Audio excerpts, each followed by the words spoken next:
The number one thing that keeps you from getting bigger and stronger in the gym isn't how many sets you're doing, how many reps you're doing, or even your split. It's being in pain. And so what's going to follow is an entire free mini course on how to get pain-free when you're lifting. I hope you enjoy. Hello everyone and welcome to the pain-free training mini course. You know why you're here. I know why you're here. Let's not waste time. Let's jump right into it. So first things first, before we actually start to try to troubleshoot our pains in the gym, we need to know what the hell pain is, because I think a lot of people view pain as the boogeyman, right? And they don't really have a good understanding of it. So I'm going to be very brief in my descriptions here, but I think this will give you a really good understanding of what pain is, and then subsequently in future videos in this course, how you can go about solving that pain on your own. Okay, so first of all, what the hell is it? Well, pain is a signal, right? When we have a pain, say, in our elbows, I simply view that as some kind of signal from our bodies that says, hey, something is going on here. We don't exactly know what, even if we have all the x-rays and all the fluoroscopies. If you don't know what that is, it's basically like a moving x-ray, like a live x-ray. We could have all the data that we could possibly have about the status of the tissue and whatever else, and yet pain is still fundamentally, in some sense, mysterious, right? So it's just a signal, in the same way that when you look at your car dashboard, and you're driving along, you see that red light and you're like, oh crap, something's going on with the car. Okay, now that particular signal, I'm not sure if it's one that's actually on a car or something like that, right? But you get the point. It's like a check engine light. And what this check engine light essentially represents in the context of our own bodies is stress, right? And when we experience stress that is excessive relative to what we would be able to handle, much like, say, in our emotional lives, we're really stressed out, we're really wound up, right? We tend to feel bad, right? That's a very simple way to think about it. And so I like to conceptualize pain very concretely with this bucket analogy. Perhaps some of you have heard this, perhaps some of you haven't, but even if you have heard it, I think that just at least hearing it again will be super helpful. And if you're hearing it for the first time, I would keep this analogy at the forefront of your mind throughout the rest of this course and throughout the rest of your training career, honestly, because even if you solve the pain that you have now, right, pain in some ways is common and normal and to be expected. And so we can always refer back to this whole principle here that we're going to go over. Okay. So imagine that you have a bucket, okay? And what this bucket represents is your capacity to handle stress. Now, when I say the word stress, again, stress is kind of a vague term. You can think about the word stress in the same way that you think about stimulus, right? So stress on its own is neither good nor bad. When people hear stress, they often hear the colloquial use of the term, i.e., I'm stressed about work, I'm stressed about this bill that I have to pay, I'm stressed about my mom's illness, whatever it happens to be. I don't mean stress in that sense. I mean stress as a stimulus, right? In the same way that doing a biceps curl is a stress on your biceps, right? That is hopefully a good kind of stress, which allows us to grow our biceps and get us stronger. So when you hear the word stress and you see me use the word stress, don't assume negative. Just assume stimulus, assume input, those kinds of things. Okay, so here's our stress bucket, our stimulus bucket. And in this context, just to use one example, I'm going to represent this as a scenario in which we're training our biceps and triceps. And so what we're talking about in terms of where the stress is ultimately leading toward is this elbow complex, right? Whether it's your actual elbow joint, as people define it, or sort of the forearm bones, whatever. That's kind of where our pain is. Elbow ouchie is where I like to think about it, okay? But just assume that we don't have pain for a second, okay? And again, that this is kind of where we're putting our biceps, triceps training into. And again, this is our capacity to handle stress at the elbow complex. Imagine that on any given training day, let's say it's an arm day, okay? So I'm doing biceps, I'm doing triceps. Let's say I do a set of biceps. And what that is equivalent to, that input, is me kind of filling this bucket with water, right? So let's say I do 3 sets of biceps and I fill my elbow stress bucket that much. And then afterward, let's say I do 3 sets of triceps and I fill my bucket that much. Well, what happens when we recover, right? We fill up our bucket with, in this analogy, we're filling it with water, right? But the water represents stimulus, stress to the target muscles. And as a consequence, if we recover from that stimulus, if we recover from that stress, we dump the water out. What happens? We see gains. Phenomenal. But imagine a second scenario in which you train your biceps, and that's the amount of stress that you put into your elbow bucket. And then you train triceps on that same day, and oh, look what happens. Well, in this particular case, as compared to the first one, as different from the first one, what we've just run into is an overflowing situation. So what happens? Well, we can't handle that amount of stress at the joint. So what happens? All of these little lines which are representing the water overflowing crop up. And as a consequence, what we might experience is this thing that we call pain, right? Hopefully you see it's clearly, I'm illustrating with this bracket here. All these lines right here, they represent our experience of pain. And so again, pain is this signal that will crop up when we are doing something that at the present moment that we experience the pain is beyond our tolerance, is beyond our capacity, and whatever it happens to be, it's whatever it is, and mechanistically again is irrelevant. It's just a pain, at least in terms of the conversation right now, it's irrelevant, right? Because we're not people who are going to be looking inside of people. We're not doctors, right? We're gym bros and gym bras, and we just want to live with that pain, okay? So this is the analogy that I want you to keep in your head.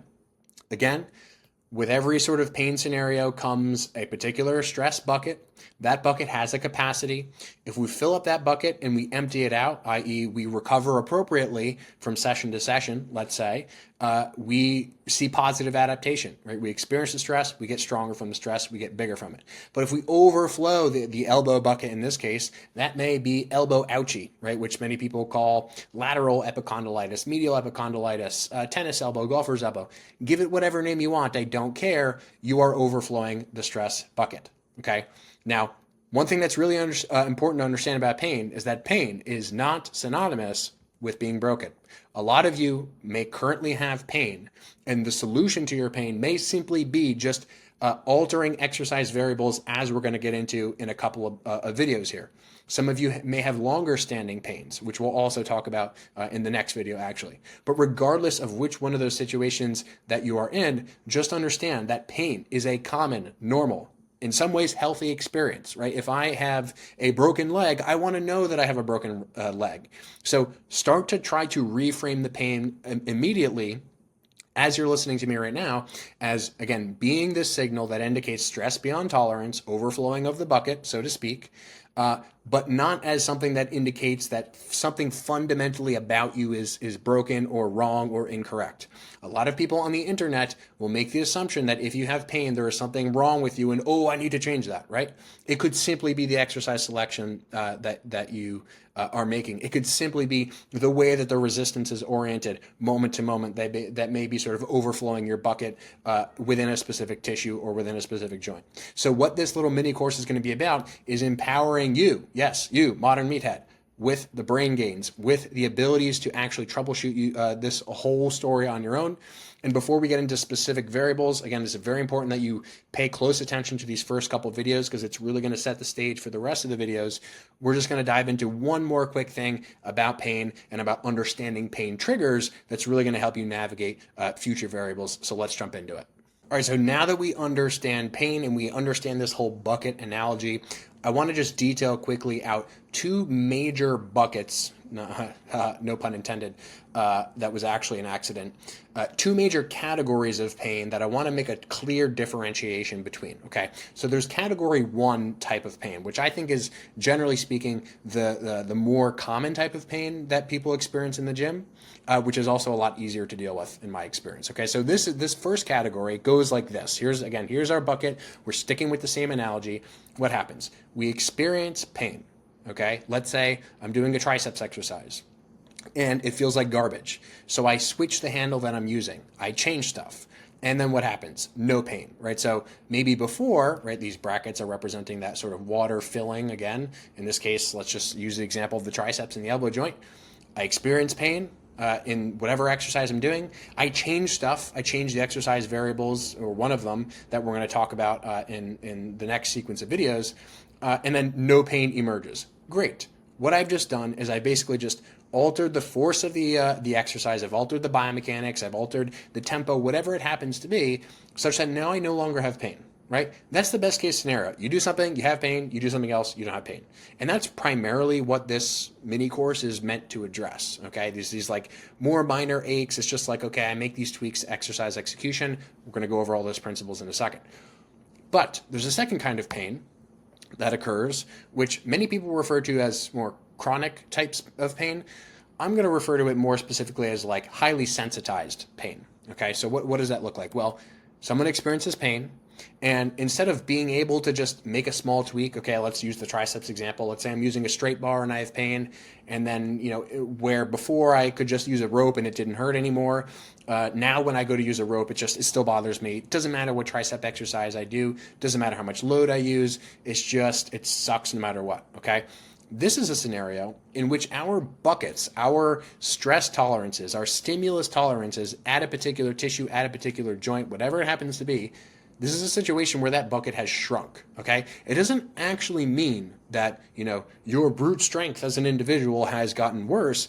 It means that you've increased the amount of sensitization of pain in that particular area, right? And this is, again, hopefully you've watched the first video in this mini course, you'll know that an increase in sensitization is not inherently a bad thing. In fact, it is signaling something important to you. Again, pain is a healthy human response. It is a response that informs us that something's going on in our joints, something is going on in our tissues that needs to be paid attention to.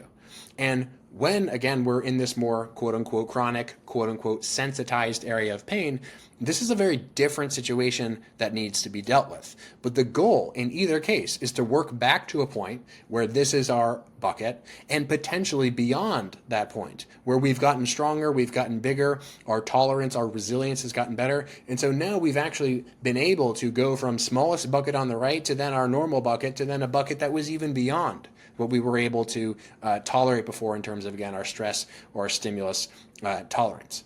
So these are two major categories. There's the category where we're gonna basically just make a change to the exercise, one of the variables or multiple of the variables, and it feels good. Great, thumbs up. Best case scenario, you do thing A, you do thing B, you go from pain to no pain.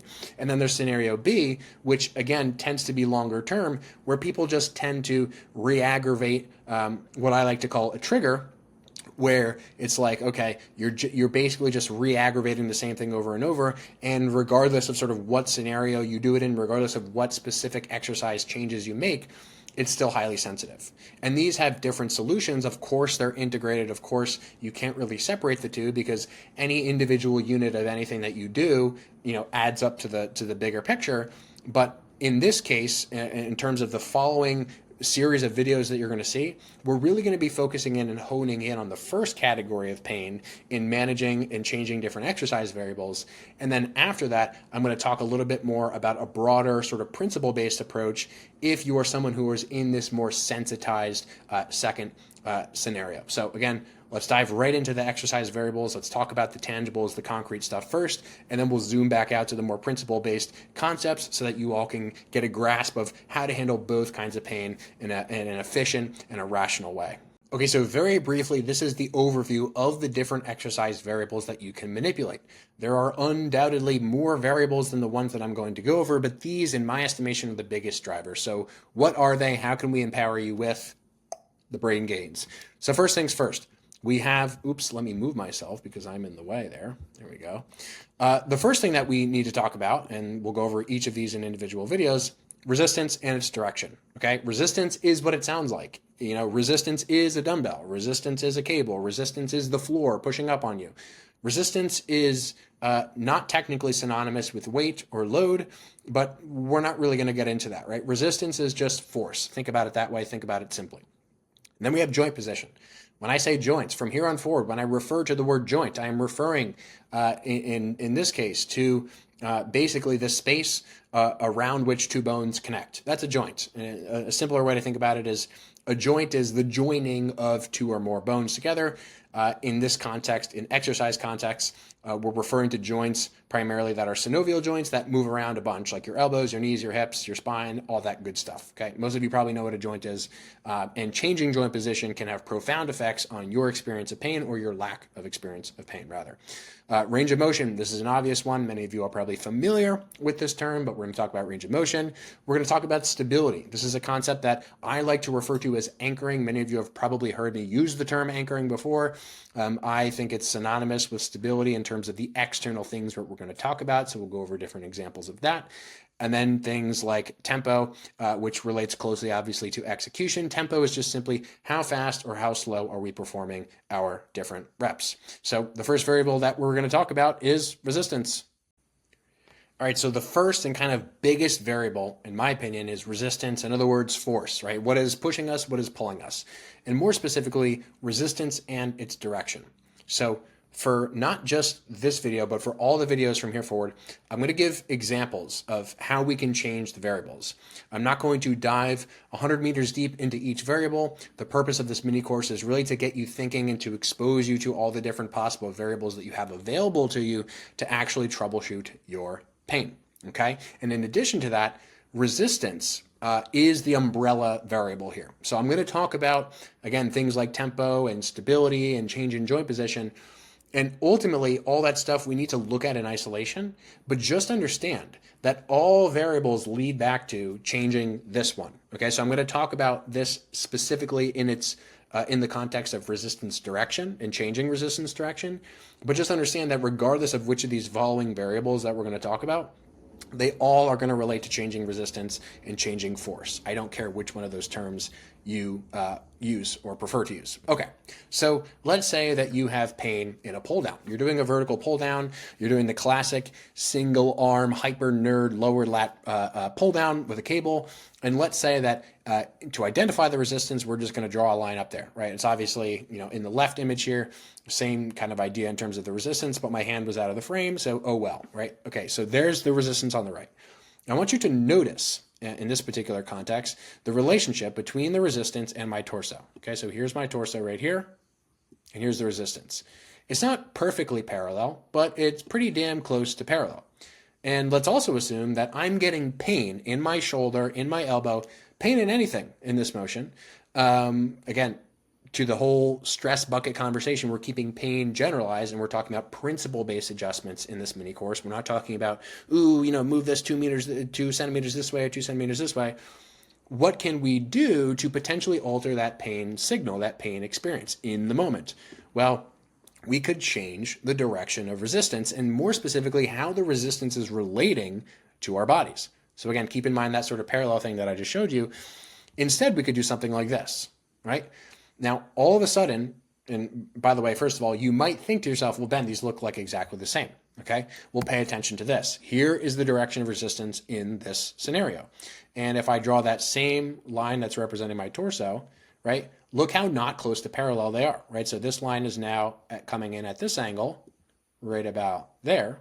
Whereas before, if we go back to this picture, right, and I do that same thing, here's my trunk, right? These lines almost would never intersect, okay? Or at least come, if they did intersect, it would take infinity time for them to, okay? So all I've basically done is I've taken this exact same scenario and I've just changed the resistance angle slightly relative to my body so that the stimulus of the exercise, it's still a predominantly lower lat exercise, so the stimulus is slightly different, just ever so slightly different. It's not crazy. It's not like I'm doing a chest exercise or anything now, or a rear delt exercise or something like that.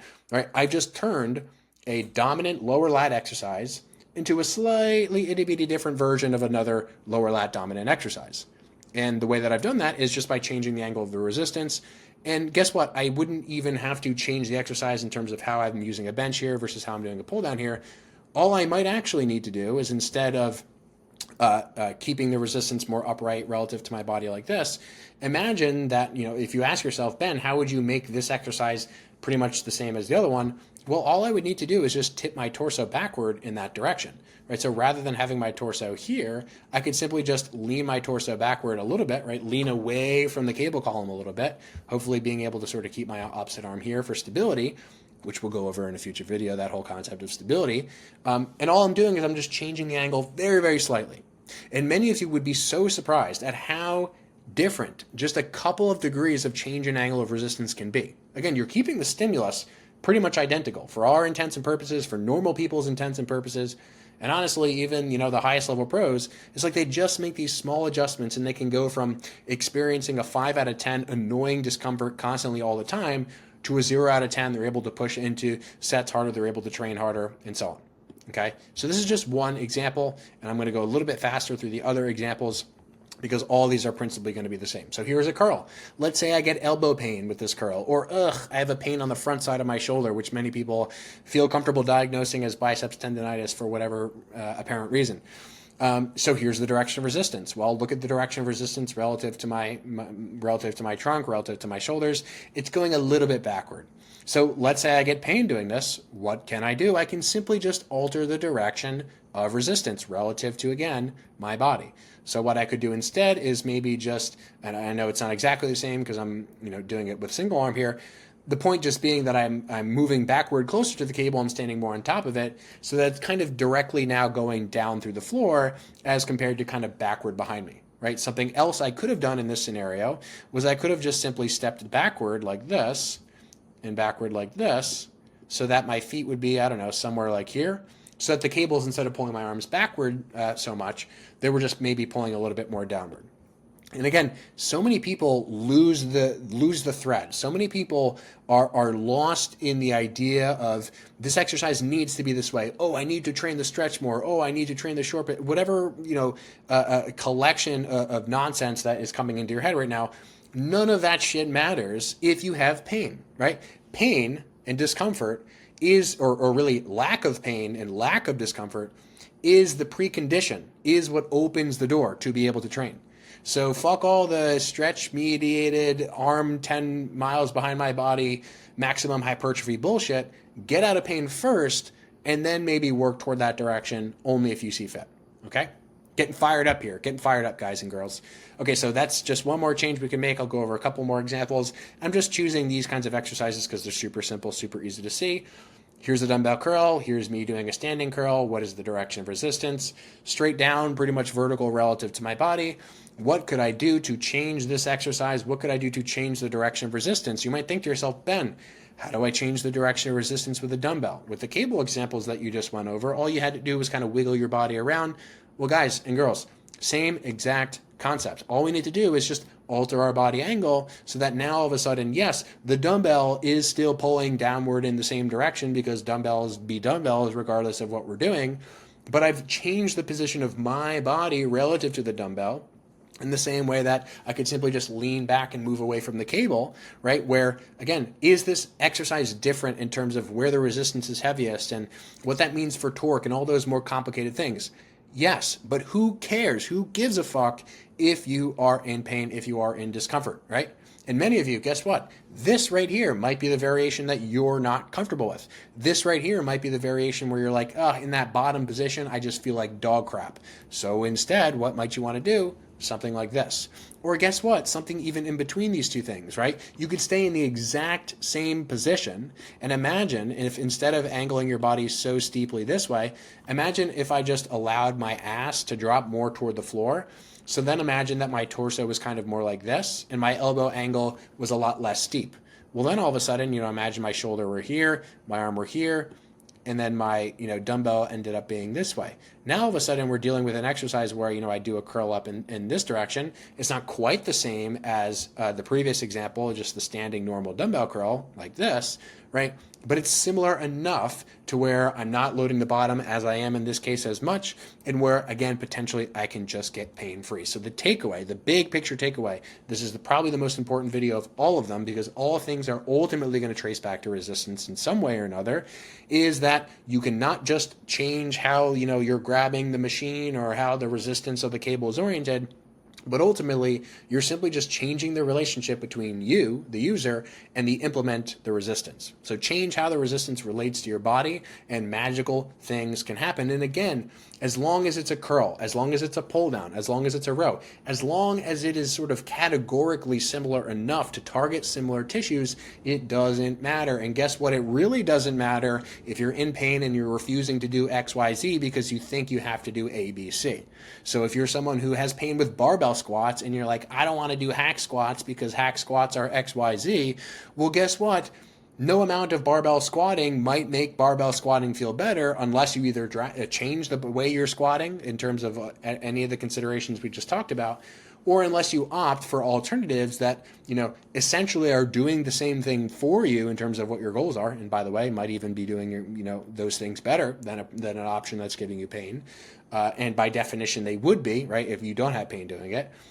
The overall takeaway is this: you can alter the direction of resistance and how it relates to you slightly, and that can be all the difference. Just to give a personal anecdote, this first example that I gave to you all, between this one and this one, these two variations are the difference between me and my shoulders feeling amazing during a pulling session and my shoulders feeling less than amazing. Not this particular variation you're seeing, but just a traditional sort of wider grip vertical pull down, right? I always feel much more comfortable with the resistance angled slightly forward, and people think that that is trivial. People think that that is unimportant until they experience it for themselves. So the next thing we're going to talk about is joint position. All right, people, joint position and its change. Now, automatically you're going to notice that in the prior video, in the video where I talked about resistance and resistance direction, changing resistance direction in many cases is also changing joint position. So if I just go back here, change in joint position between this one and this one is pretty much non-existent, right? My arms are at my sides. Where the resistance is heavy, yes, that is different if you want to go there. But, change in position between, say, this one and this one, minimal. But there are certain instances, like the instances that we talked about with this one and with this one, where the joint positions actually are different, right? In this position, I am arm pretty much over my head. In this position, my arm is slightly forward. And so, again, as I mentioned, right at the outset of discussing these variables are all interconnected, and I'm going to go through them and talk about them as if they are not interconnected, only to give you a lot of principle-based, super simple, super practical takeaways on how you can troubleshoot this stuff, okay? So just know that I'm aware of that, and also know that it's very helpful to still look at these things from different perspectives. Okay, so let's say you're doing a bench press, classic, you're benching 4 plates, probably not, I can't, and you have shoulder pain. And you have shoulder pain, let's say in the bottom position, whatever it happens to be. And you're benching like this, right? An example of a very simple joint position change you could make is simply grabbing the bar more narrow, right? And what happens when you grab the bar more narrow? Well, your elbows, your arms naturally tuck into your sides. This could be the difference from left to right between you having shoulder pain that makes you want to claw your eyeballs out to you feeling an amazing, juicy, awesome, perfect pec pump, okay? And I gotta tell you all, I'd much rather prefer a slight difference in joint angle. In this case, I might be targeting a little bit more of my middle and lower pecs based on the joint position. Over here, I might be targeting a little bit more of my upper pecs. But guess what? And I'll continue to repeat this, who the hell cares if you're in pain? No one cares. And you definitely shouldn't care yourself, okay? Just personal advice here. So again, wider to narrow, narrow to wide, super simple option that you can choose to go with if you're experiencing shoulder pain. Different example, wide grip pull down to narrow grip pull down. Let's say you get pain with the left variation, but not the right. Great, go with the right. It doesn't mean you're never going to be able to do the left variation. In fact, doing the left variation might just be a matter of changing the grip orientation. Maybe, you have a super wide grip, like as is shown on the left side here, but maybe all you need is a neutral grip where your palms are pointed toward one another, right? That is another simple change that you could make. And guess what? That could also be true of this one. Right, so imagine in this case, right, the palms in this case are pointed what I'll just refer to as downward, okay? Imagine if this exact same arm position imagine you use the exact same arm angle, right? So joint position right here is the same, amount of elbow bend is the same, right? Forget about the intricacies of the chest recruitment and the delt recruitment for now. All you might need to do is use a bar, perhaps a specialty bar, that allows your palm to face in this direction. You might not even need to change your arm path, right? I know something for me specifically, wide grip pressing with a more pronated grip, if you can see my hand, right, facing downward, right? Technically this is pronated, but with a palm down grip, feels a lot less good to me than presses with my palms facing each other, okay? So it might not even need to be something that is this drastic from here all the way to here, right? It might just simply need to be at another joint that you're not thinking about. So always open your mind to multiple possibilities, as is the case with this one, where again, that wide grip pull down might not feel great in this position, But maybe walk around your gym, find a bar that's neutral grip and see how that feels, right? Fantastic option. Same thing with this one. Maybe you're getting pain with both of these and you're like, what the hell do I do? But maybe the minute that you use a neutral grip, maybe a V bar on this pull down, it feels good. Maybe all you have to do in this instance is just flip your grip this way. Right? And flipping your grip obviously will change the position of your shoulders and your elbows, etc. Right? But again, stimulus between these two things, probably similar enough, probably both good enough for you to accomplish the goal, let's say, of training the lats, right? I know that I am the biomechanics guy. I am the guy who's going to tell you all the intricate differences between these two and how this one over here might be a little bit more upper back and how this one over here might include a little bit more lats. But ultimately, practically speaking, on the floor when the rubber meets the road, who gives a fuck if you're in pain? Okay, another example could simply just be changing the stance. So let's say you feel like dog crap doing leg presses like this, and you don't feel like dog crap doing leg presses like this. In fact, let's say that the version on the right just feels like a 20 out of 10. You have a massive pump in your glutes, your adductors, your quads. You feel nothing in your back. But on the version on the left, it feels like your knees have aged 40 years. It feels like your ankles are going to explode. It feels like your hips are going to basically fall out of their sockets. Who cares about the particular differences? Go with the version that you're going to start to feel and train with pain-free immediately. And then again, as I mentioned with all these other examples, you can work yourself back to eventually doing this if you have a more specific muscular goal. So for example, just based on the biomechanics of these motions, this will involve a little bit more glute max. This will involve a little bit more adductor magnus, i.e. inner thigh versus ass, right? Inner thigh on the left, ass cheeks on the right.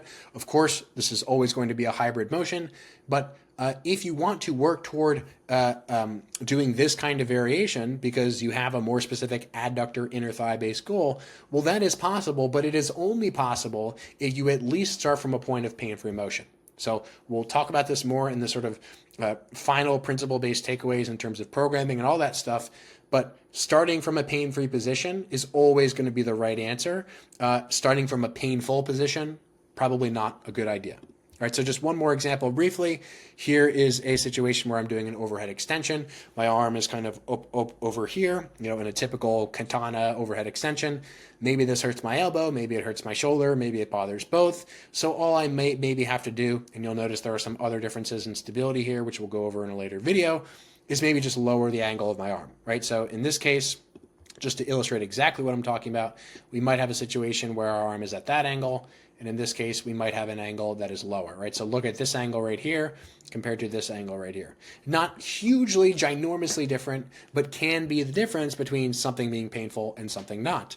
I was one time training my brother in the gym, and he was doing this variation where I was kind of forcing him to get his arm overhead, and he was like, Ben, this hurts, this feels like dog shit, what can I do? And I didn't even, by the way, again, we'll discuss this whole bench thing and what's going on there in the stability section, but all I did was I basically just had him take his arm from here, and I said, hey, Dan, just lower your arm right here. He did the cable extensions there, bada bing, bada boom, no pain, okay? So again, all just different versions. You'll notice that the direction of resistance between these two, if you're paying attention, is slightly different, but all these are just different versions of the same conversation. Ask yourself, what are the joints involved in this motion, right? And again, to use our bench press example, you might not think that your forearms are joints involved in a bench press, and yet they are, right? So pay close attention. Ask yourself, okay, where is this force going through? What's moving? What needs to be sort of holding everything together? And how can I alter all those variables to kind of get a better outcome?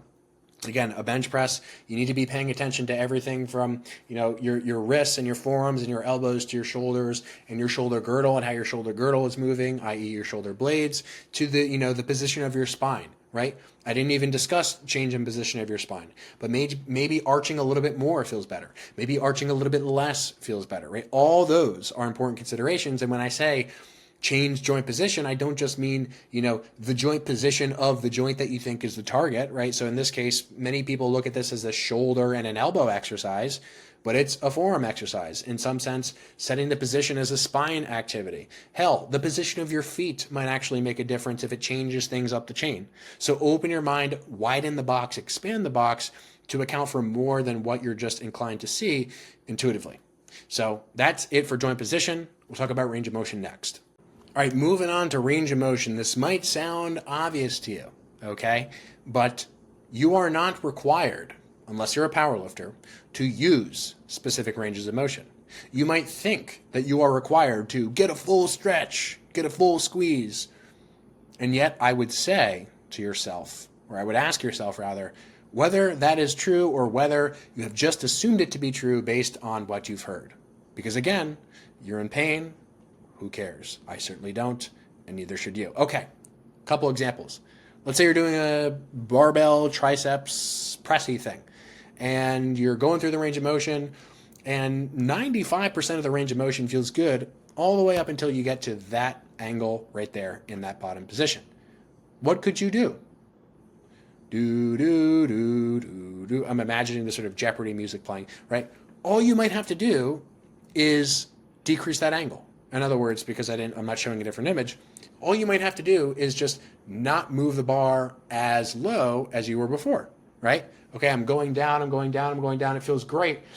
Ooh, that last itty bitty 5 to 10%, that felt like garbage. Cut it out, remove it. Who cares? This is just as a very subtle tangent here, a very small tangent, hopefully, I'll make it small. This is part of how social media has poisoned people, is so many people are so now deep into the weeds of I need to get a full stretch on every exercise or else, God forbid, that they will literally work through pains and aches and relentless discomforts for the sake of what? For the sake of getting an extra 0.5 degrees of elbow rotation in a motion? Like, what do you actually think that is doing for you in the context of experiencing pain during that portion of the range that is actually positive, right? Do you really think that 5% difference in range of motion is going to be the difference between you growing horseshoe triceps and not, right? Like, it should be abundantly clear to you that that is kind of a non-starter as a question. Okay, so overall summary, if you have pain in a position, and it's just like a very small portion of the range of motion, and you've tried all these other things, you've tried, the resistance direction change, you've tried the joint position adjustments, and none of that is working out, just remove the portion of the range that hurts, right? If this were the opposite, where let's say the bottom position right there feels great, but for whatever reason this top 5% feels like garbage, great, remove the top 5%. You don't need to do it, okay?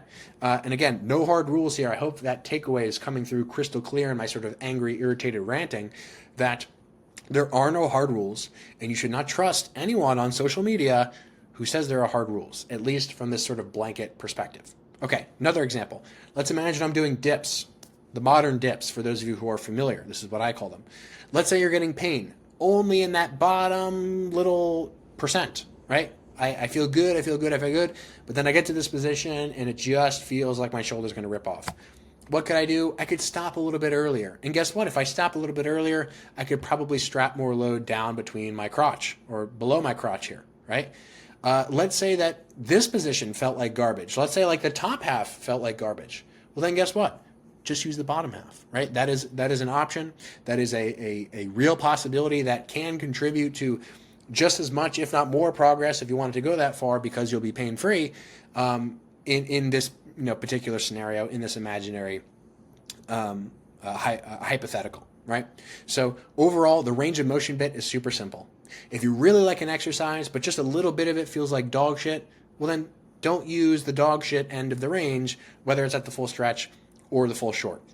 If the dog shit portion feels like it's kind of somewhere in the middle, then I would recommend really opting for other portions of the range, because if it's in the middle, you don't want to have to like separate two exercises, like one that's in the top half, one that's in the bottom. That's a little bit annoying, although I guess you could work around that if you really like the exercise or if you're really limited on options that you like.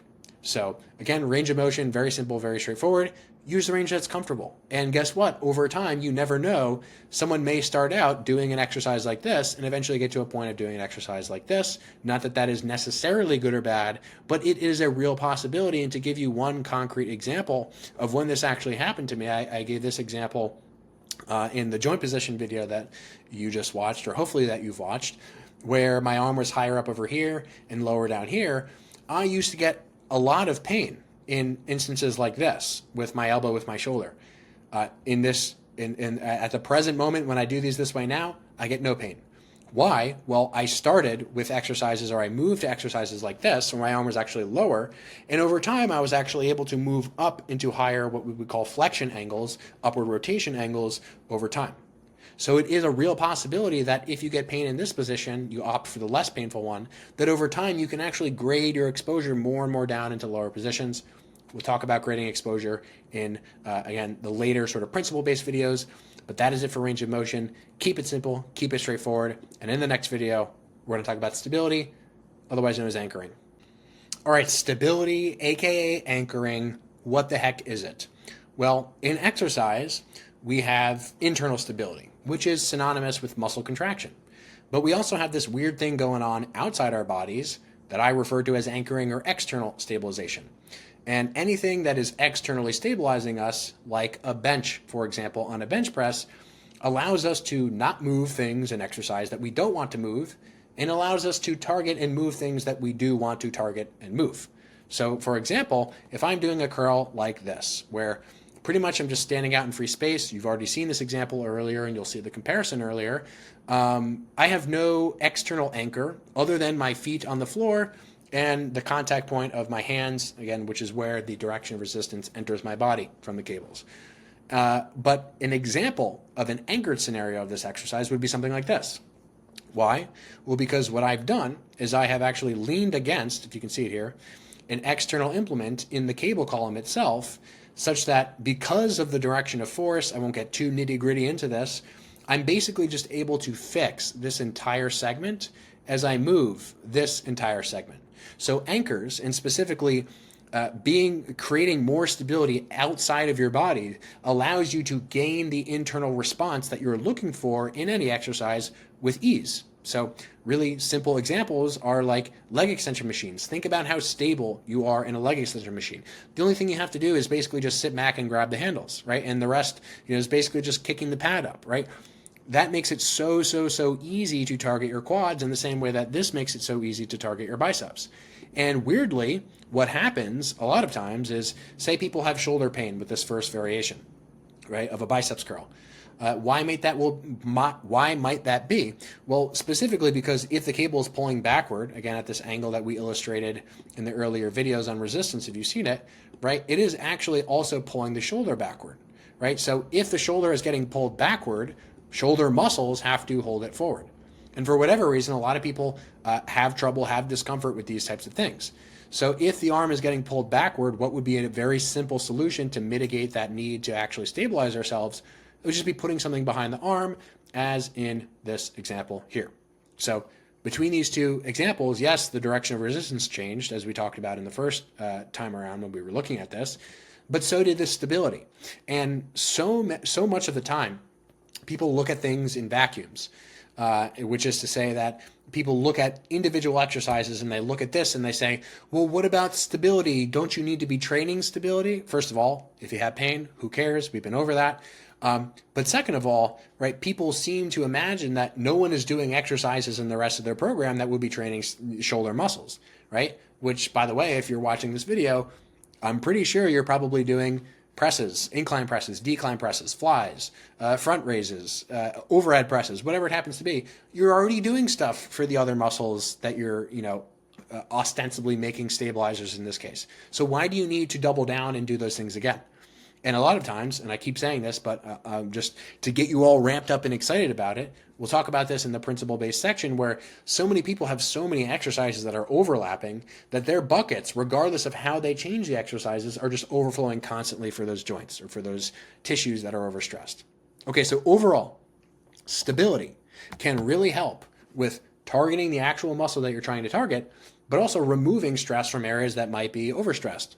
So again, if you have pain with this variation, whether it's shoulder or elbow, I've weirdly found that many people who have elbow pain with this kind of variation actually feel really great just bracing their arm up against something. Right? That is another fantastic option for you. And again, it doesn't have to be this cable column. It can be a million other different things, which I'll show in just a second.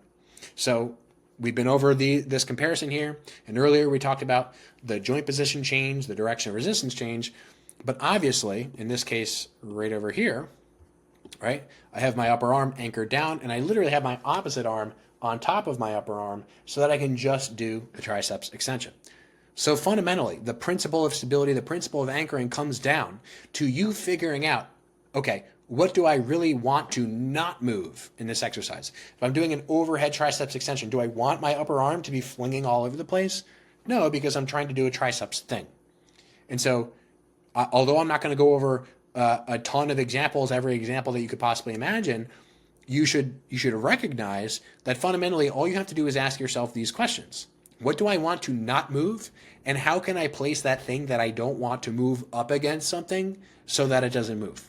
And even if you're not someone who wants to sort of drag a bench over to the cable column here, right? You could literally just do another variation of a triceps extension, right? If you can't make the stability work out, right? Which is why I'm giving you so many different options here in terms of the principles to troubleshoot these kinds of pains. All right, so one more example. Again, I'm using a lot of arm examples just because they're easy to see, easy to visualize. Imagine you're getting pain with this. Why might that be? Who the heck knows? Your bucket is overflowing for whatever reason. You want something behind the arm. What can you do? Well, this is another example where instead of leaning up against the cable column like we did before, because I'm doing a dumbbell curl, I literally just lean up against the wall and brace my arms up against the wall. So again, as long as the object is immovable, as long as in terms of how it's relating to the exercise, it's not going to shift all over the place, you're good to go. Jam your arm up into something, whether it's triceps or biceps. For lower body, it's like so much of the lower body stuff is already fairly stable, which is why I'm just showing you all this with arm-related stuff. And even something, as simple as like a cable lateral raise. If you're doing it single arm, maybe just hold on to the cable column with your opposite arm, or lie down on a bench and do the cable laterals, right? It's like it can help so much more than you might realize. Okay, so that was it for stability.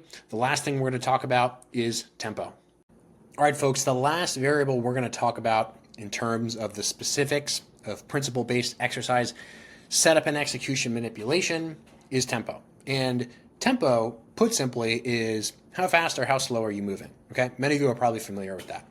And generally speaking, and I'm just going to describe all this with really 3 different variations of a leg extension that I want to show you all. I actually did these like an hour or 2 ago on leg day. And so the first thing that I want to say is that so many people, when they're in pain, don't recognize how big of a mover tempo is, okay?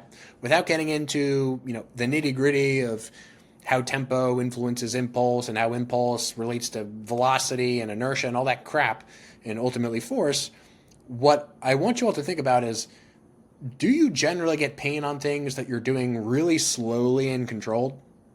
Or do you generally get pain on things where you're moving faster, you're kind of sloppy, and you're kind of bouncing in and out of whatever range you're using, right? The answer is probably the latter, right? The answer is probably that you're probably getting pain on motions that you're not controlling as carefully. Now, this is not to say that just slowing down perpetually is just going to be a panacea for you and it's going to fix everything immediately. But the only foolproof way, really, that I have reliably helped people to decrease their pain in the gym is to get them to actually learn how to control movement of load, okay? So whether you adjust stability, whether you adjust range of motion, whether you adjust resistance direction, whether you adjust, what was the other one that we were talking about, whether you adjust joint position, right? Like all those different things, those are fantastic and those can make such a difference. But none of that really matters, does it, if you're just sloppily executing everything left and right, okay? So I'm going to show you 3 tempos, all of which I find to be perfectly viable tempos in terms of, all these were pain-free for me, all these have been pain-free for a long time, but I just want to show you different variations of what I mean. So here's a tempo. I did my first set like this, where I was really slow and controlled. I was really intentional about staying slow toward the middle and the bottom of the range. And what I did was I included basically a very brief pause at the bottom and then a longer pause at the top. Now, this is a great example that you can lateralize to any exercise. Say you're doing a triceps extension, be really slow and controlled up to the top. I'll just replay this. Pause at the bottom, squeeze your triceps, and then slowly back up. If you're in pain somewhere, this would be a really fantastic place to start. You don't need very much load. You don't need to do very many reps, or you don't need to train all the way to failure or anything like that. You just learn, okay, can I control either end of the spectrum? Can I pause at the bottom here? Can I own it? Can I freeze frame it? And can I really make sure that in this bottom position, 100% of this load is on my quads? And can I make sure that as I kick to the top, I'm not just letting go of this position as I get there, right? If you're in pain anywhere, this is reliably a fantastic way to lower the likelihood of such pain from occurring now, from occurring in a week, from occurring in a month.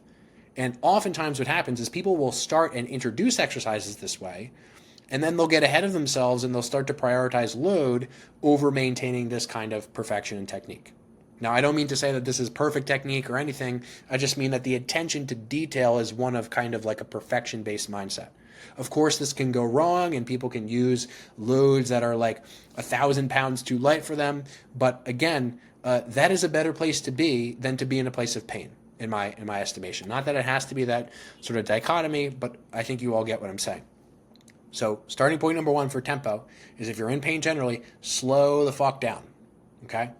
Now, an important thing before I show you other tempos here and other options to remember is that slowing down is ultimately a matter of increasing control.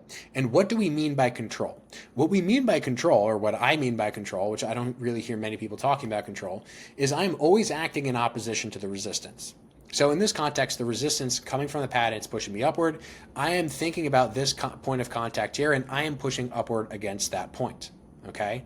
At every point, as I lower, let's say I get, to the halfway point, boom, right here, I am still thinking primarily about kicking the pad away from me in this direction.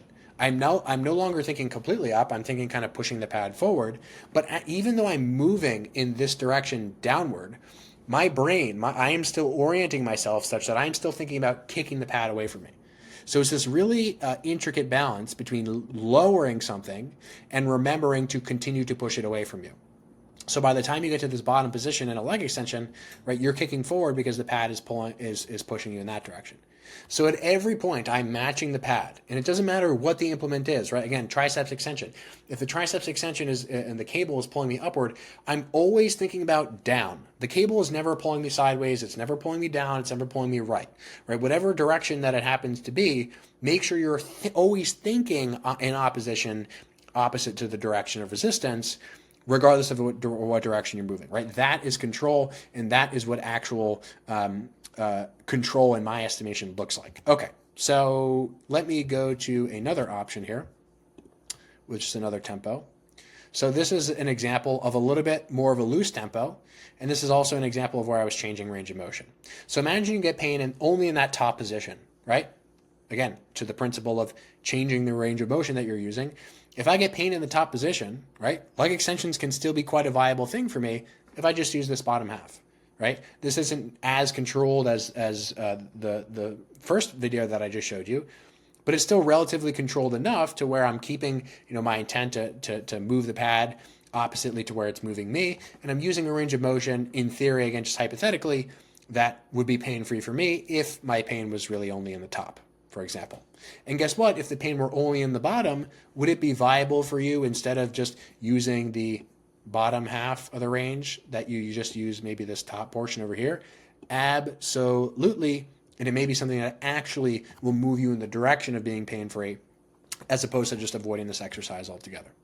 Okay, and then a final sort of option here is I'm using most of the range of motion, but I'm kind of initiating with a little bit more of a kick, so as to make it a little bit, harder at the bottom, given the whole sort of inertia conversation, if you're familiar with that. Basically, if you push harder at the bottom, it pushes back on you harder, and also the momentum generated in the weight stack can make it a little bit easier at the top. But that aside, that nitty-gritty detail aside, right, this is another viable tempo, right? I view all these as viable tempos. It's just which one of them, and specifically, obviously, there was, range of motion changes, etc., which one of them is most pain-free?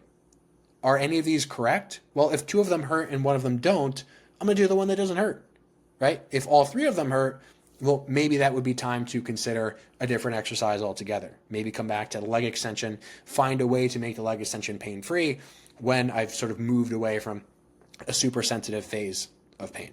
So that is a good transition. We're going to kind of zoom back out now. I've given you all the different breakdowns of all the different major moving variables and how they're interrelated. And now I kind of want to finish off this mini course with a discussion, again, back to principles, back to sort of broader thoughts about this whole conversation and what you can do if you're not necessarily in the first category of those pain situations that I described, where it's like, okay, you can make a change and you don't have pain, but what can you do if you're someone who just feels like they're sensitized to everything? That's what we're going to kind of finish off with in this mini course, and I hope you all are enjoying it so far. All right, people, the final section, perhaps the section you've been waiting for, or maybe not. Everything hurts. This is the second category of pain. This is the second category that I described, where it's basically like you're super sensitized. Something has gone wrong. You got a legitimate injury. You're working through a rehab, like whatever sort of combination of things it might be. This is just something that's sustained. It's long term, and by no means is this simple. It is inherently complex. But I'm going to present to you 9 different things that, in my experience, have helped a lot of clients and also myself personally. And so hopefully I can, give you all some help in outlining these more principle-based concepts.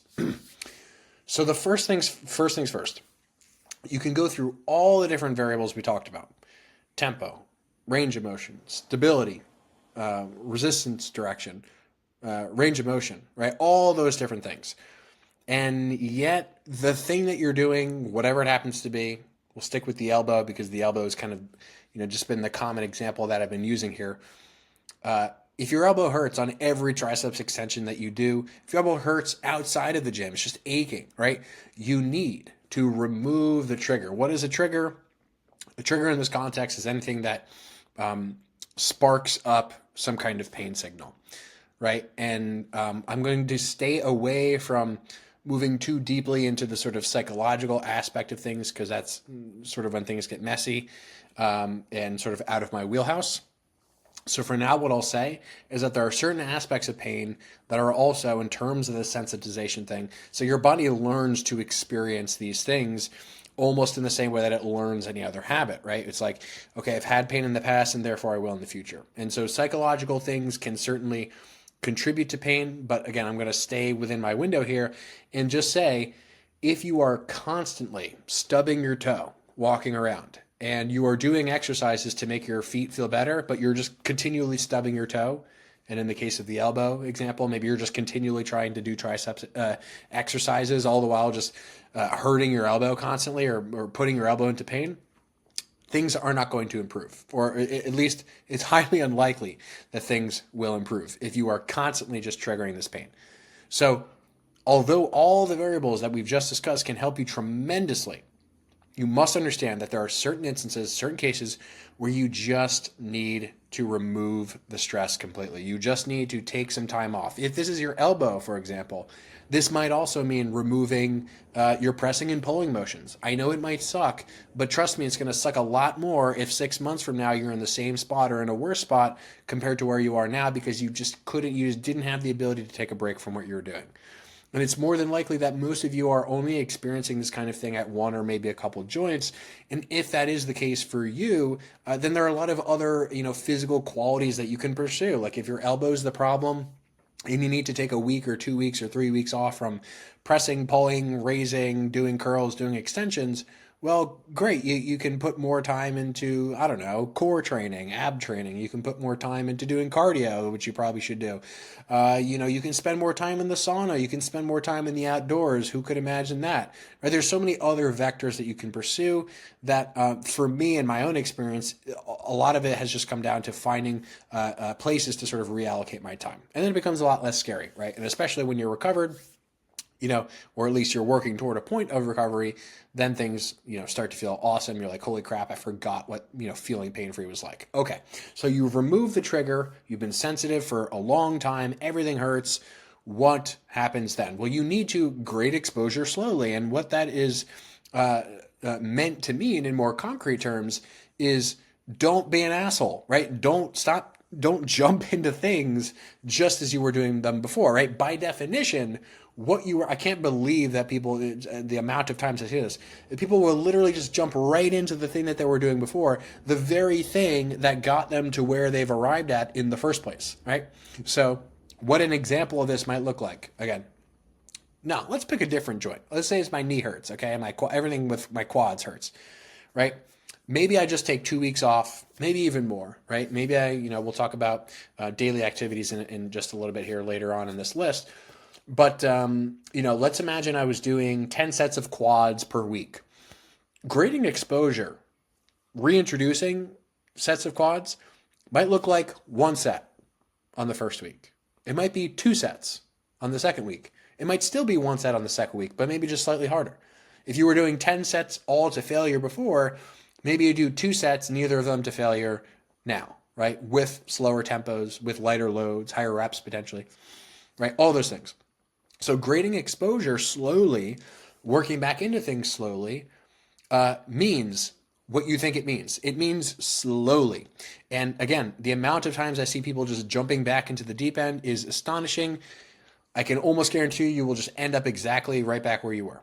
So when you're reintroducing things, again, just try not to forget how miserable a place that you have been in with whatever pain you're experiencing or however annoying it is, right? Just just constantly like use that almost negative thought of, I really don't want to end up back here, so I need to do things differently this time, right? And that will obviously require more work, and it will require paying attention. The only way that you can grade exposure slowly, the only way that you can remove triggers is by paying attention. Okay, so concrete example for you all. Multiple years ago, this was the last time I actually had like a legitimate, fingers crossed, longer term pain. Longer term pain. I had a low back issue, left low back specifically. And for the longest time, I was just addressing everything in the gym. I was trying to pay more attention, but I wasn't keeping track of anything. Wasn't keeping track of sets, wasn't keeping track of which exercises I was doing, wasn't keeping track of reps or load. I wasn't keeping track of any of that, right? Which was totally weird because at the time I was pursuing powerlifting, and so it was kind of perverse in some way. But anyway, not to get too sidetracked, I wasn't paying close enough attention. I wasn't writing things down. I wasn't recording my experience of what it felt like, for instance, if I did an exercise on Monday, how waking up on Tuesday would feel and how Wednesday would feel, right? These are all things that you need to zero in on.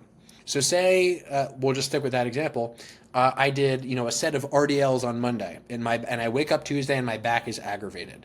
Okay, by definition, I know that I went a little bit over that tipping point of my bucket is getting overflowed, right? If you experience like a normal amount of soreness, fine, no worries. It's not that you should freak out if you sense that this bucket has overflowed, but you should really, really pay close attention to those kinds of things. Keep a logbook, keep a diary. Start looking for what you haven't been looking for in terms of any of the things that I've just listed compared to the past. Right? Make this a math equation, right? Like as psychologically taxing as it is, finding ways to turn your pain experience into something more objective and to say, okay, like, I provided this dose to this area on this day, and 24 hours later, here's what it was. 48 hours, here's where it was. 72 hours, here's where it was, right? People who have these really chronic issues, right, they need to pay more attention to their experience. Okay, and I'll loop this in again in one of the later bullet points. I mentioned this in an earlier section in one of the variable sections, not sure which one it was. Consider exercise overlap. So a lot of people don't experience pain within the individual reps of a set, or even sets as a whole. Maybe they finish the workout, no pain, right? But an accumulation of all of the things that they're doing contribute to that bucket overflowing, right? Consider the fact that bucket overflowing doesn't need to occur on a very acute timeline. It might not occur for the first month of a program, but maybe week 5 comes by, week 6 comes by, week 7, 8, right? And all of a sudden you look at your program and you're like, holy crap, I actually have like 35 sets where I'm taxing this specific thing at this specific angle at, whatever else. Okay, so let me give you all an example. Our gripping things is involved in everything, right? Whenever you're picking something up, it's involved. And so when I get a chance to remove grip from the equation in exercise, I tend to do it because I personally have a history of getting elbow and forearm stuff if I go too hard on the gripping side of things, just as an example. So what I might do is, okay, consider even something like a lateral raise, something that seems very non-offensive to grip. I use a cuff. I put a cuff around my wrist so that I don't actually have to grab anything, right? Another example that you might consider is something along the lines of like a pressing or a pulling change. So, for example, instead of using dumbbells, right, where you have to pick the dumbbells up, put them on your legs, hold them, press them, put them down, put them on the rack. A lot of people don't consider the fact that may be contributing. Let's say that someone has forearm discomfort. They don't consider the fact that they have to pick those heavy ass dumbbells up and down for multiple sets, potentially multiple times a week, right? A pulling example would just be using straps, right? Or doing exercises which don't really require much of a grip, say like reverse flies with a cuff, right? During your triceps training, right? Looping the bottom of the D handle around the bottom of the hand and pressing against that instead of holding a handle yourself. Right? So those are all examples. I'm just picking examples out of the top of my mind just to show that you shouldn't just consider the overlap where it's obvious, right? You don't consider just a set of forearm wrist curls when you're thinking about, okay, how much stress is going into the bucket of the forearm. You think about everything. You think about the amalgamation of all these stresses, and that's what you need to consider. And you can only consider it, guess what? By paying attention. Okay, so pay attention to those things that you think are minor, because those things that you think are minor, right, every time you think they're minor, it's just drip, drip, drip, drip, drip, drip into that bucket. And then all of a sudden one day you wake up and you're like, oh, this doesn't feel too good. And you assume that it's because what? You had a bad night of sleep or something? Okay, it's possible. I've slept on my wrist weirdly before. It happens, okay? But hopefully that point is clear enough, okay? Pay attention to more that you're paying attention to, any of the things that I listed, and consider the exercise overlap. Sometimes it's a lot more obvious, right? So, for example, people who are really bullish on like the barbell stuff, they're like, bro, got to barbell deadlift, got to barbell bent over row, got to Meadows row, got to barbell what's it called? Upright row, right? The list goes on. Got to barbell shrug. It's like everything ends up turning into a fucking lower back exercise. And then these people are confused about like, okay, why my lower back feels like shit all the time.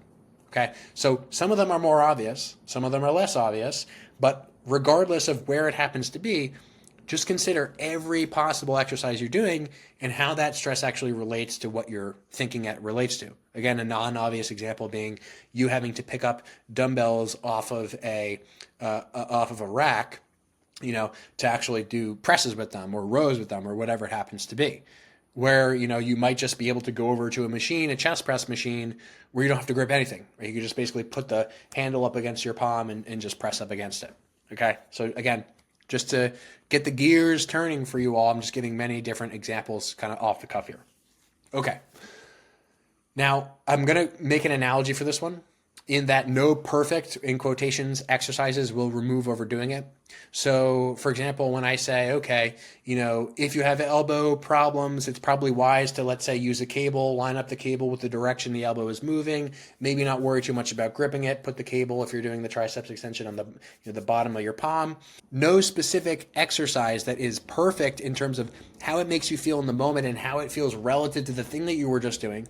No specific exercise will outweigh you overdoing it.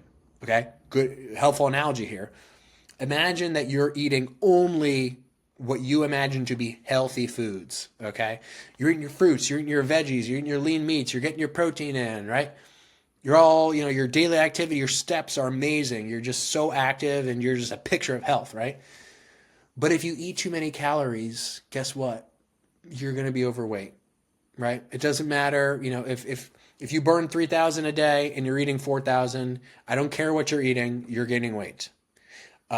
If you're burning 3,000 a day and you're eating 3,000 a day, guess what? Sorry, you're not losing weight. So you can select all of the perfect things for you that feel good in the moment, and yet if you zoom out, or if you don't zoom out, right, you may actually be overdoing it without realizing it. Okay? And that food example, by the way, is super common. I don't know if any of you have heard, examples like that. Super common. So again, the individual exercise unit, it's super important. as important is zooming out, seeing the bigger picture, and asking yourself, am I overdoing it? Because if every individual exercise and every individual rep and every individual set feels good, but overall the joint that you're experiencing pain in feels like garbage, well, there's your answer. Okay? Stop being a diagnosis.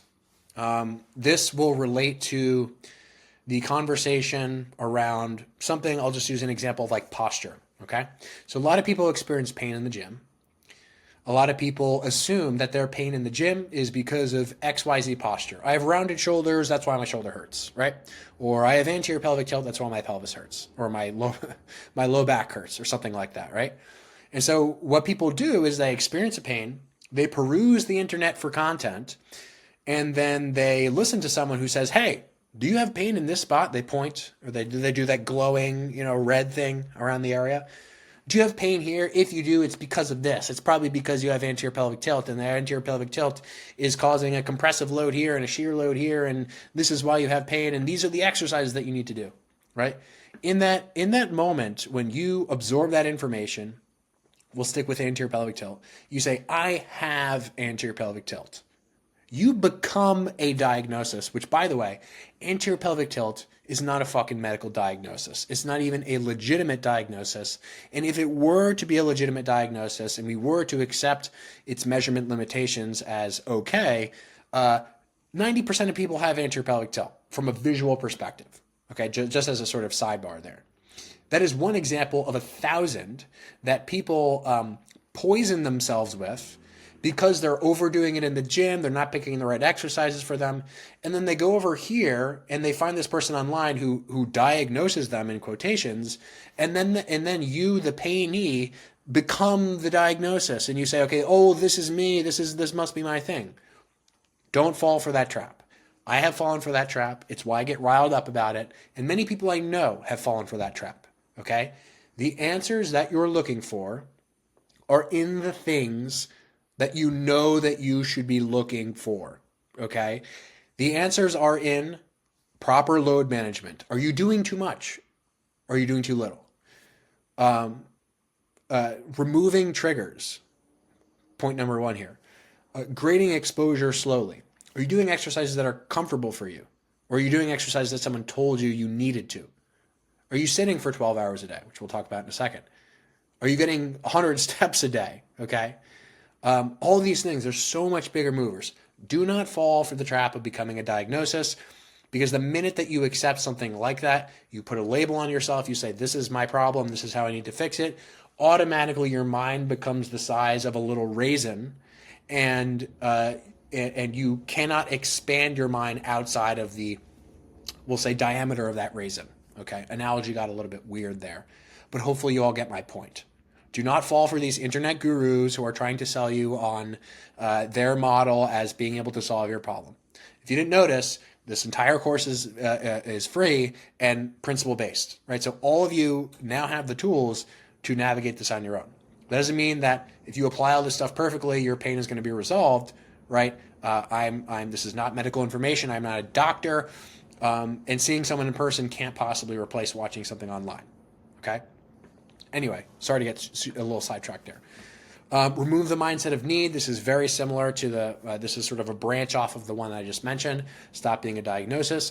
A lot of times when people are themselves becoming a diagnosis, what they assume, we'll stick with anterior pelvic tilt as an example, they assume that, and they hear this from the gurus, that certain problems can be fixed with certain exercises. Okay, so whether it is holding this stretch, for 60 seconds, before you do anything, whether it's blowing into a balloon and lying on the floor and doing a leg curl up against the wall, whether it is you doing some kind of FMS activity or DNS activity. If you don't know what those are, great. You never need to know what those are.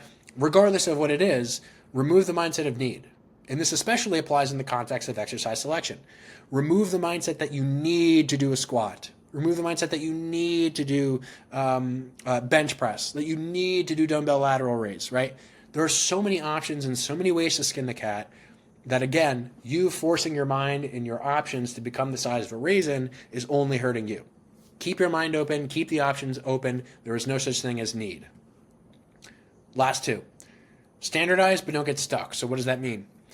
Well, it relates closely to keep a logbook, okay? If you are introducing a new program for the first time, after this, brief bridge period of removing the actual offense of wherever you're hurt or wherever you have pain, you need to track things. If you're not tracking things, if you're not paying attention, you have no idea what is happening week to week, okay? It's literally the same as if I'm making a recipe. Not that I'm a particularly good cook. My fiance is a fantastic cook. If you're making a recipe and you're not measuring anything, you have no idea how much salt is going in there. You have no idea how much pepper is going in there. You have no idea how much of this, I don't know, name an ingredient, oregano is going in there. So you have no idea the second time you do it, the third time you do it, how to repeat that initial product. So if week one goes really well and you don't track what you do week one, well, how the hell are you going to know what to do week two? You're just going to take another guess, and that guess may actually not build on the first week. It may actually make your outcome for that second week worse. Maybe you do way too much. Maybe you don't realize that you just added 25% load from the previous week, right? All these things, you need to pay attention to them. If your issues are more chronic, this becomes ever more important. Now, when I say don't get stuck, what I mean is don't stay attached to this concept of standardization so closely that you continue to do things that are then fucking you up, okay? So standardize, but make sure that the standardization is actually working in your favor, and make sure that you're getting better every week, or that you're not getting worse, at minimum. Okay, last but not least, and I put it in bold, the dailies, I'll explain what I mean by that, are as important as the gym, if not more. So the dailies are, how much are you sitting and standing every day? Are you stuck in the same position for hours on end? What is your daily life like? Do you find yourself doing a sort of variety of activities during your day? Or do you find that you are glued to your chair in one position at all times? This, mostly applies to people who tend to have, we'll say, these more chronic related things where it's just like, people's experience of everyday life is so specific and so standardized that they can't move away from them. So, the most common example is, people who work a 9 to 5 at a desk, right? Simple changes you can make if you're someone who works a 9 to 5 at a desk and you're staring at a desk all day, you're in the same position. Find different equipment, right? If you're able to, let's say you have wrist pain, forearm pain, and you're typing on the same keyboard and your hands are in the same position all the time. Get a different keyboard, right? Experiment around with different heights of your chair. Experiment around with changing the position of your feet, putting a box under your feet, removing the box from your feet. Hell, if you want to be one of those people who rolls in one of those bouncy balls as your chair, I don't care. Do that. Get a standing desk. Ask your employer, ask whoever you can, hey, can I put this thing on top of my desk? Or it doesn't have to be a full standing desk in isolation. They now have products where you can put these little gadgets on top of desks. It's like a standing desk accessory, I guess you could say, that allows you to stand up and sit down. So I'm at my computer a lot. I'm doing a lot of this filming all the time. I have a standing desk. I frequently rotate between standing and sitting and standing and sitting. Hell, sometimes I even just get up and I'll pace for 30 seconds around the room. Sometimes I'll stand on one leg. Sometimes I'll stand on two. Variety in this regard is the spice of life. If the dailies that you are doing, which, imagine let's imagine you get 8 hours of sleep, 16 hours a day, you're awake. Imagine you spend 1 to 2 hours of those 16 hours in the gym. The rest of the time, what are you doing? Are you getting enough steps? If you're not, and by the way, enough is obviously relative to you. I typically would like people to end up between 10 and 50,000 a day. That's not always possible or practical, but on average, I think that it is doable. Whatever you're doing right now, ask yourself, honestly, is what I'm doing on a daily basis something that repeats and strains me in the same exact ways all the time? Or are my daily activities kind of varied? Am I getting enough of a sort of activity stimulus outside of the gym? Or am I finding myself stuck in the same position statically all day? Because guess what? There is no such thing as good posture, right? But there is a such thing as the posture that becomes uncomfortable, right? So just throughout the course of watching this video, you've probably you've made micro adjustments to your posture 1,000 times without you realizing, right? The body does this to stay away from discomfort. Any position on its own becomes uncomfortable if it is sustained too long, right? If that sort of temporary bucket is overflown, so to speak. So make sure that you're paying attention to things like how many steps you're getting. Make sure you're paying attention to how often you are sitting in the same position, or have your arms in the same position, or your legs in the same position. Humans are meant to move. Motion is lotion. Motion is basically the thing that is going to be able to move you in the right direction if you are someone who is stuck static all the time. So I know this sort of final video was longer, more rambly, potentially less specific and less orienting in terms of concrete terms, which is why I would try to give many examples. But I hope this was helpful. I hope these takeaways were helpful. And I hope all the other videos were helpful to you.